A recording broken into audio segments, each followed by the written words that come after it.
For my 55th birthday, I decided my 55 and fabulous birthday. Yeah, let me say it like that. My 55 and fabulous birthday, I decided to try that store-bought customized cake.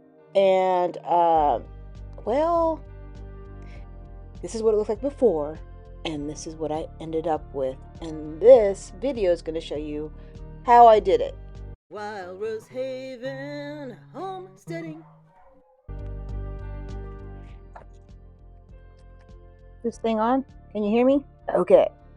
So let me tell you the reason why I have decided to try this particular DIY project is because this is going to be my 55th birthday, and for my 55th birthday I wanted to have a custom cake. Now the problem is, budget wise, I couldn't have the custom cake that I wanted, so I saw this DIY project on YouTube that said that you can buy a store-bought cake and turn it into a custom cake. You can re-customize the cake yourself, and I thought, am I capable of that sort of artwork or cake work? And well, you're about to find out. So the cake that I wanted was a red velvet cake, and I tell you what, I love red velvet cake, and one of my very favorite red velvet cakes that I've ever had in my entire life was by this cake lady in San Luis Obispo, California, who made the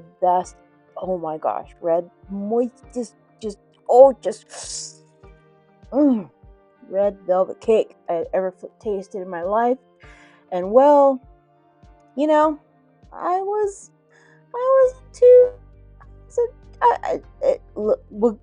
save it for the end. But this cake is nothing like her cake. However, I'm going to attempt to re-customize it. So please bear with me. This video is a little bit isn't exactly what you would expect, because there's a lot of still shots, mainly because my phone was I had no room at the time, and yada yada so forth. So I made the best of what I could do with the conditions that I had. So please, I hope you guys enjoy this video, and I will just kind of walk you guys through the steps that I took to make this happen. I kind of had to go by the seat of my pants and just go for it. So here it is. This velvet cake, I tell you what, the first thing that you see that would be a major challenge for somebody that has never done this ever in their entire life is the siding. The finish that they put on the siding of this cake, oh, it's like, how am I supposed to make that work? I didn't know, but I went for it anyway. So let's go ahead and just get into how I broke this all down and reconstructed it to customize it the best way that I could with the tools that I had and my capabilities of cake making. All right, first thing I had to do was take off that plastic cover. Did that. Next thing I did is that I split the cake in half. So on the top portion, I ended up having to cut a little slice on the side here, and then I gently had to peel around, like just kind of just tap the sides of the icing off from the side of the cake. Next, it was time for me to make the filling. The filling I made out of homemade whipped cream that I whipped up where it's pretty stiff, almost that buttery consistency.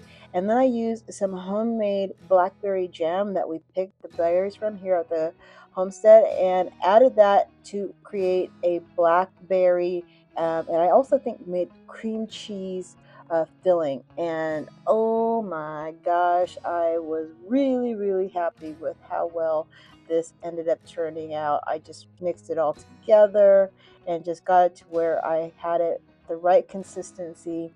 I sweetened it up where I was happy with the sweetness. I'm not really a really heavy sweet girl, and I also wanted to make sure that the coloring was the right coloring. So I've never done any of this. I just winged it, went for it, and just said, hey, you know what, that looks pretty good, we're gonna go with that. And so I used that as my filling and made that change the flavor of the cake, just kind of give it just a little something else.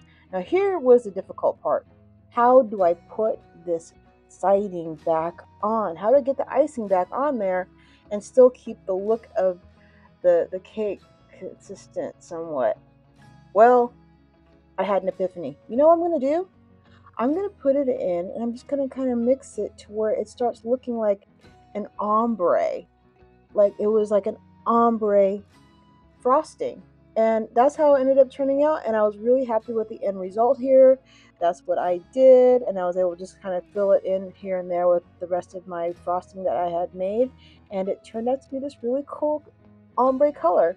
Now, for the extra decoration, I went out into my garden, and here you're looking at my Rose of Sharon, or my marshmallow. Hi, Rose of Sharon flowers that I picked that were happened to be blooming right at that same time. And during that process, I ran into this guy right here. Yeah, no, that didn't end up in the cake, just letting you know. So I went and I just picked some of the flowers that were growing in my garden and used those as my decorations for my cake. And I was just really happy with the flowers that were available for me, and I just made them work. And this is the color combination that turned out on the top of my cake. The first thing I did was I made sure I washed all of them off, of course, and then had to be real careful about washing them off. It's a pretty delicate process, especially these type of flowers here. And I ended up opening them back up so they could air dry, and make sure that the petals were all reopened, because when you wash them, they end up just kind of going, getting all squished and everything and looking a little deflated. So I did that, let them air dry here on the paper towel. And then once they were all done air drying, I was ready to go ahead and put them onto my cake. But wait, there is something else I wanted to do, and I wanted to try, which was I needed to add a little bit more embellishment. So I had some of my frosting left over that I saved specifically for this. And what I tried to do is that I tried to create these like handmade rosebuds or rose flowers for the top trim on my cake. And I just used the spoons and kind of just swirled them around to make them look like rose flowers. So that's how I created that particular look. I don't know, do they look like rose flowers to you? Put in the comments down below, or do they just look like a bunch of, roughly fluffy looking icing on the top of the cake? I don't know, but this is how I ended up doing the flower arrangement to create my final finishing customized touches for my 55 and fabulous birthday customized cake. And this is my reaction. You are yourself. Oh my gosh! I'm so proud of myself right now. A birthday cake! I think it's all ombre. I made it ombre. I don't know what that means, but let's see if we can see it. Ombre. Ombre. Look at the ombre-ness. Very ombraical. Yes, and it has blackberry filling. It has blackberry cream cheese filling. All right, y'all. So there it is in its glory. And so was I in my roughness glory. But I am so excited that I got this done, and I was able to accomplish what I wanted, which was a custom birthday cake for my 55 and fabulous birthday.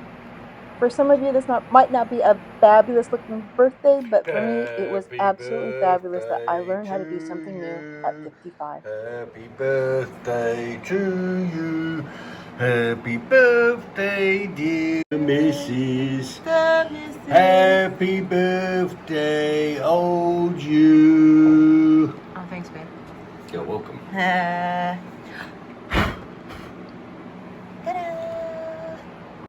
So I was surprised that not only did it turn out prettier than I expected it to, but it also tasted a lot better than I expected it to as well. So it all worked out in the end, and I'm super happy, and I'm so proud of the fact that I tried something that wasn't as daunting as I thought it was going to be.